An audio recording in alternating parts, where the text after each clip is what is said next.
Hello दोस्तों, Kartik study class में आपका स्वागत है। जैसे आपको पता होगा कि आज का हमारा टॉपिक छंद में है। छंद की परिभाषा, छंद के प्रकार, परिभाषा, छंद कितने होते हैं और छंद की चौपाई, छंद में दोहा, हरि गीत का सोठा, इसके बारे में हम आपको आज बताएंगे।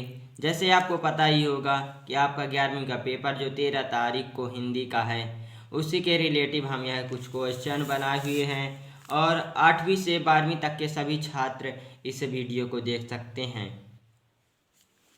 आपको जैसे पता ही होगा छंद की परिभाषा, हम आपको बताते हैं छंद की परिभाषा, छंद कहते किसे हैं। तो हम आपको बता दें कि वर्ण, मात्रा, यति, तुक आदि को ध्यान में रखकर की गई शब्द रचना छंद कहलाती है। सबकी जो वर्ण आप समझ लीजिए, जैसे पा है तो वर्ण है, और जैसे री लगी है ये मात्रा है, और यति, तुक आदि को, इसी सब को शब्द जो होता है परिभाषा जैसे समझ सकते हैं। तो ये परिभाषा यह चारों शब्दों से मिलकर बना हुआ है। इसी को सबको ध्यान में रखते हुए की गई शब्द की रचना, इन्हीं सबको मिलाकर हम एक परिभाषा लिखते हैं या कि कोई एक अक्षर लिखते हैं, उसे हम छंद कहते हैं। और छंद के प्रकार, तो छंद के दो प्रकार होते हैं, एक वर्णिक छंद और एक मात्रिक छंद होता है। वर्णिक छंद किसे कहते हैं?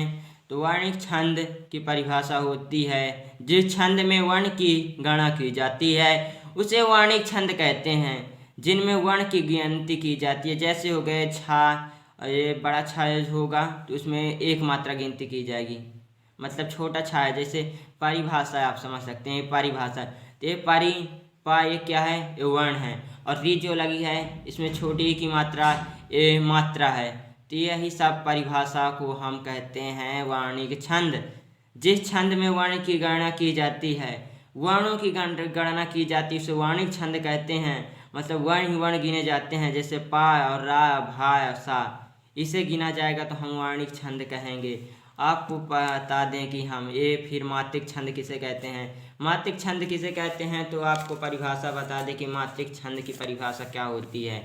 मात्रिक छंद की परिभाषा, जिस छंद में मात्रा की गणना की जाती है उसे मात्रिक छंद कहते हैं।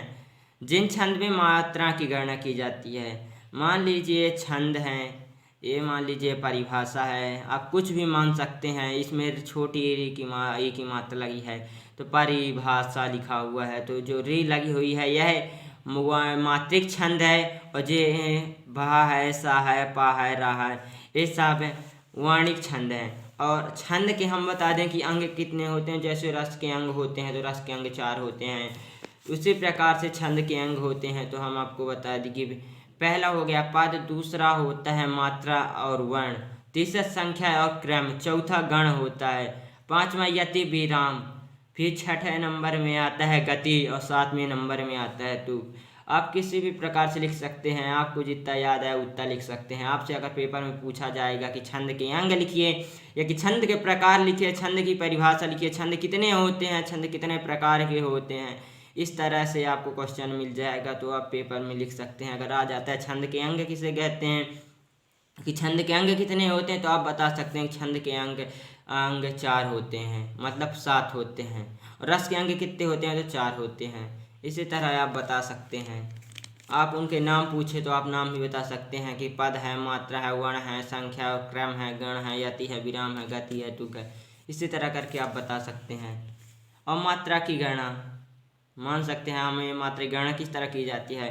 तो हास्य स्वर जो होता है एक मात्रिक छंद होता है, और दीर्घ स्वर होते हैं, 2 स्वर होते हैं, जिसमें छोटा आ, बड़ा है, छोटी, छोटा ऊ, ए, मतलब जिनमें स्वर तो हों लेकिन वह छोटे छोटे स्वर हों।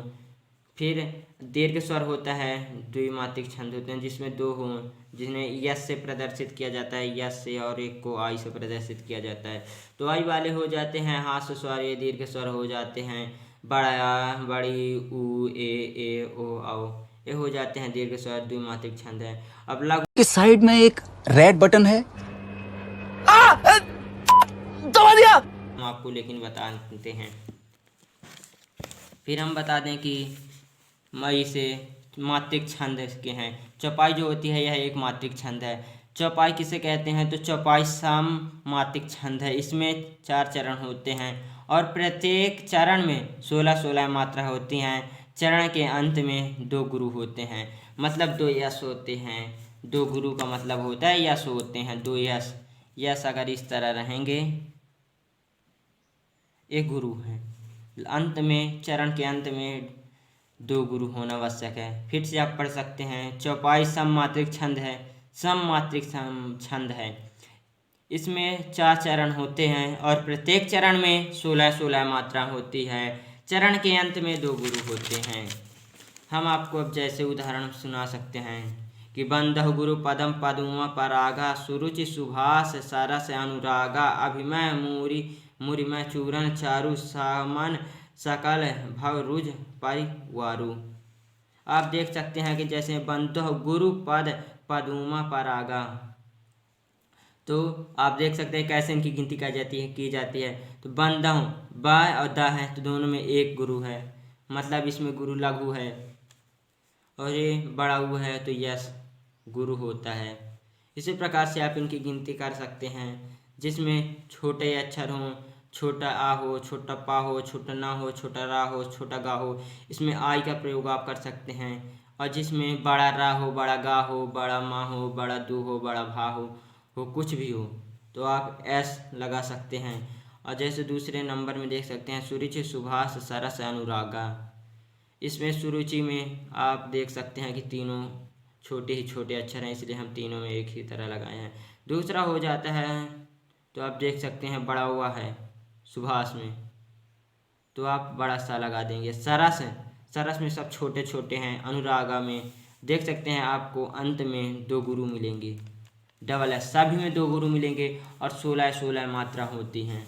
आप ऐसे ही देख सकते हैं दोहा, तो दो यह अर्ध सममात्रिक छंद है। इसमें 4 चरण होते हैं, मतलब 4 पंक्तियां होती हैं। इसके प्रथम व तृतीय चरण में 13-13 मात्राएं तथा द्वितीय व चतुर्थ चरण में 11-11 मात्रा होती हैं। आप उदाहरण देख सकते हैं कि पवन तनय संकट हरण मंगल मूर्ति रूप राम लखन सीता सहित हृदय बसो सुर भूप। ये भूप है, मूप ना समझ लीजिएगा।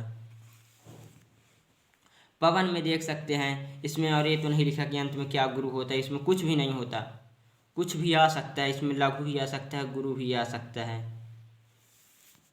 तो पवन तनय संकट हरण, पवन भी में 1-1 लगेंगी, आई मान सकते हैं आप इन्हें। तनय सब छोटा है तो आई ही लगेंगी, और संकट सा है तो इसमें एस लगेगा। हरण में भी उतना ही है। तो प्रथम आप देख सकते हैं, प्रथम और तृतीय चरण में आपको यहाँ पर लिखा है, देख लीजिए, प्रथम और तृतीय चरण में 13-13 मात्रा होंगी और द्वितीय और चतुर्थ चरण में 11-11 मात्रा होंगी। तो ऐसे ही हैं। अब आपका आता है सोठा, तो यह अर्ध समसूत्री छंद है। और अर्ध सममात्रिक छंद क्या था? दोहा भी था, और सोठा भी वही है। यह अर्ध सममात्रिक छंद है। यह दोहे का विलोप है, यहाँ विलोप होता है, मान लिख सकते हैं विलय होता है। इसके प्रथम और तृतीय चरण में 11-11 मात्राएं होती हैं। उसके प्रथम और दोहा जो होता है उसके प्रथम और तृतीय चरण में 13-13 मात्रा होती हैं। आप देख सकते हैं प्रथम और तृतीय चरण में 13-13 मात्रा, और इसमें प्रथम और तृतीय चरण में 11-11 मात्रा होती हैं। तब सुनी केवट के बैन प्रेम लपेटे अटपटे, क्या है अटपटे, बिरसे करुणा ऐन चितहूँ जानकी लखन तन। आप देख सकते हैं कि इनकी गिनती भी कर सकते हैं कि सुनी में दोनों छोटे हैं तो आई का प्रयोग करते हैं, लघु का प्रयोग करते हैं। केवट में 1 के है तो उसमें गुरु का प्रयोग करते हैं, दोनों में नहीं तो आई का प्रयोग करते हैं। तृतीय और चतुर्थ चरण में 13 और द्वितीय प्रथम और तृतीय चरण में 11-11 मात्रा होती हैं। आप देख सकते हैं हरि गीत का, तो यह 4 चरण वाला सममात्रिक छंद है। इसके प्रत्येक चरण में 28 मात्राएं होती हैं। अंत में लघु और गुरु होता है तथा 16 व 12 मात्राओं पर यति होती है। इसमें प्रत्येक चरण में के अंत में रमण एस होना आवश्यक है, रमण का मतलब होता है एक गुरु, फिर दूसरा लघु, फिर गुरु आएगा, तो वहाँ होता है रमण। आप देख सकते हैं उदाहरण, आप देख सकते हैं कि अन्याय सहकर बैठे रहना यह महादुष्कर्म है, न्यायार्थ अपने बंधुओं को भी दंड देना धर्म है। इस बात पर ही पांडवों का कौरवों से रण हुआ, जो भाव भारतवर्ष के कल्पांत का कारण हुआ। इसमें सभी 28 मात्राएं होती हैं। अंत में रमण जिसे कहते हैं वह सभी में आता है। देख सकते हैं ऐसा है, फिर आई, फिर ऐसा है, गुरु है, लघु है, फिर गुरु आता है, सभी में आएगा, सभी पंक्तियों में अंत में आएगा, क्योंकि यह चरण है। चरण के अंत में रमण आना आवश्यक ही है। रमण नहीं आएगा तो यह है आपका उदाहरण या कि जैसे भी गलत होगा। आप इनकी गिनती देख सकते हैं। इसी तरह की वीडियो पाने के लिए आप हमारे चैनल को सब्सक्राइब करें, लाइक करें। आप जितना हमें सपोर्ट करेंगे हम आपको उतना सपोर्ट करेंगे। आपका हिंदी का पेपर जो 13 तारीख को है 11वीं वालों का, वह हम पेपर आपको प्रोवाइड कराएंगे ओरिजिनल 100% गारंटी के साथ। आप ये इसे याद करते रहिए। सभी क्लास के याद कर सकते हैं बच्चे। थैंक्स।